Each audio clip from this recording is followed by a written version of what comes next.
May isang kwento tungkol sa isang babae na may alagang kambing. At nung minsan, pinakawalan niya yung kambing niya para ito ay kumain ng damo.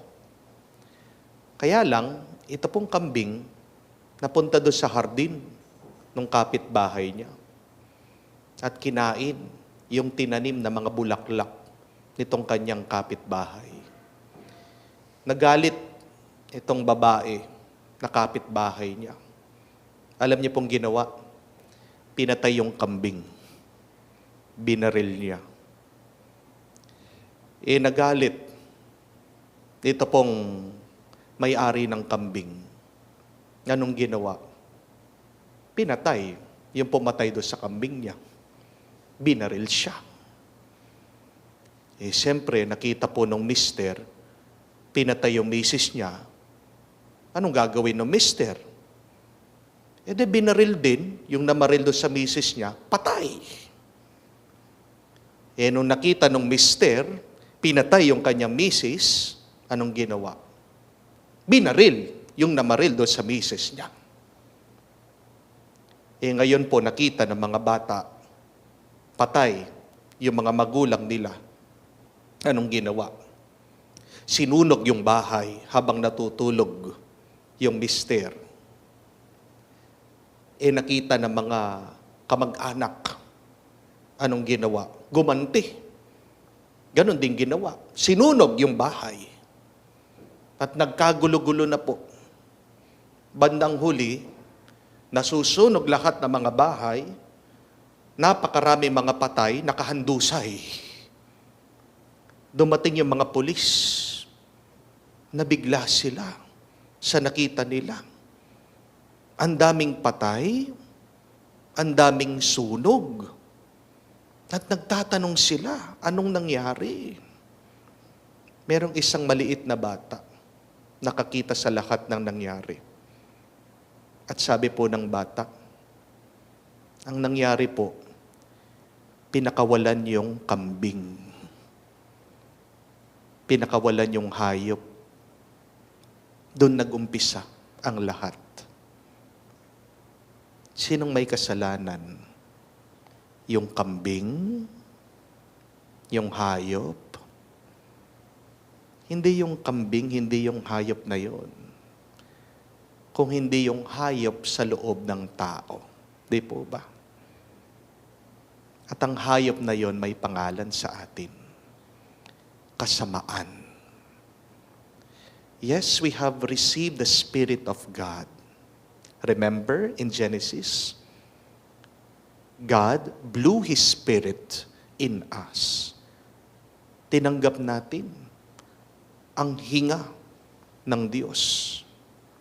Ang hangin galing sa Diyos. Pero pumasok din sa sangkatauhan ang kasamaan. Ngayon, nasa atin kung ano ang papakawalan natin. What should we unleash in our life? The good spirit or the bad spirit? Many times, the bad spirit bounds us. As we have heard in the gospel, that woman suffering, being bent, siya po'y baluktot, siya'y may sakit. Sabi ng ating Panginoon, siya po ay parang kinulong, tinali ng masama. Siya'y bilanggo ng masama. Pero ang Diyos, anong ginagawa niya? Kung tayo ay tinatali, kinukulong, bilanggo ng masama, ang Diyos nilalaya niya tayo. Pero yan ang problema natin, madalas, hindi po ba? Baliktad ang ating ginagawa. Imbis na palayain natin ang Espiritu ng Diyos sa ating buhay, yung masama ang pinapabayaan natin na malaya. Di po ba? Habang naman ang mabuti, siyang kinukulong natin, siyang tinatago natin, siyang hindi natin pinapansin.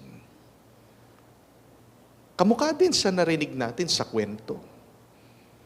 May taong may sakit, gumaling, imbis na maging masaya, magpasalamat, itong ruler of the synagogue, itong namumuno ng sinagoga, anong pinakawalan niya?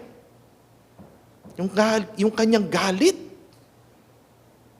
Naiinis pa siya doon sa ginawa ng Diyos dahil daw lumalabag siya sa araw ng Sabat. Lumalabag siya sa kautusan tungkol sa Sabat.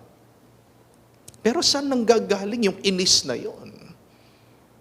Nanggagaling doon sa kasamaan na nasa puso niya.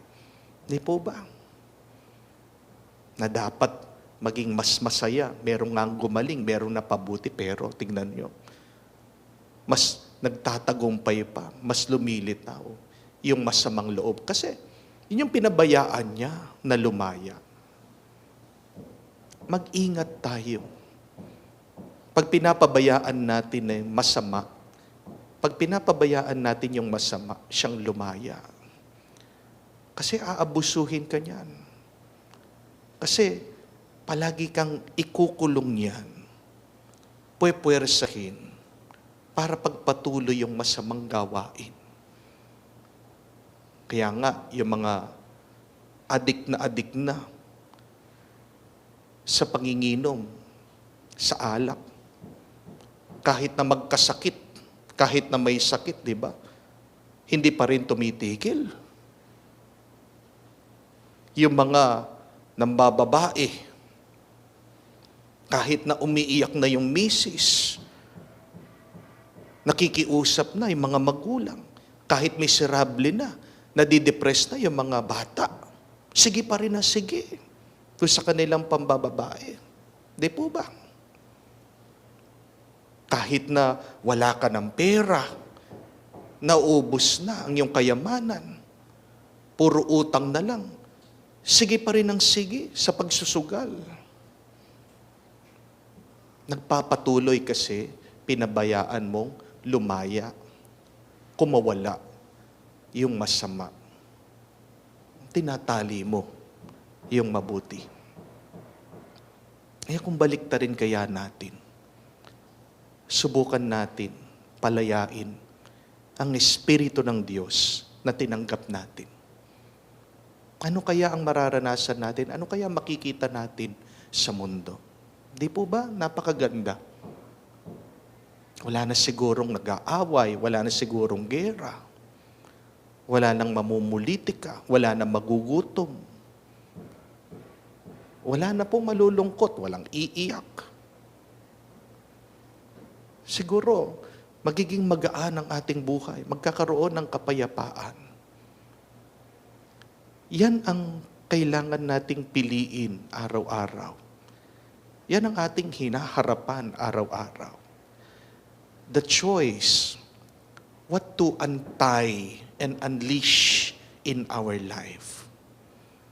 The Spirit of God or the spirit of the evil one.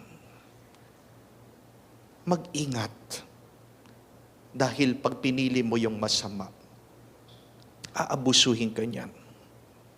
Hindi ka titigilan yan hanggang hindi ka mamatay. Pero, pag pinili mo naman, palayain ang Espiritu ng Diyos, palayain ang kabutihan niya. Yung pagmamahal, yung malasakit, magbibigay ng buhay, magbibigay ng tuwa, magbibigay ng kapayapaan. Yan yung ating ipagdasal sa misang ito. Naway ang bawat isa sa atin, piliin, palayain ang Espiritu ng Diyos, ang kabutihan na ating tinanggap mula sa Kanya. Amen.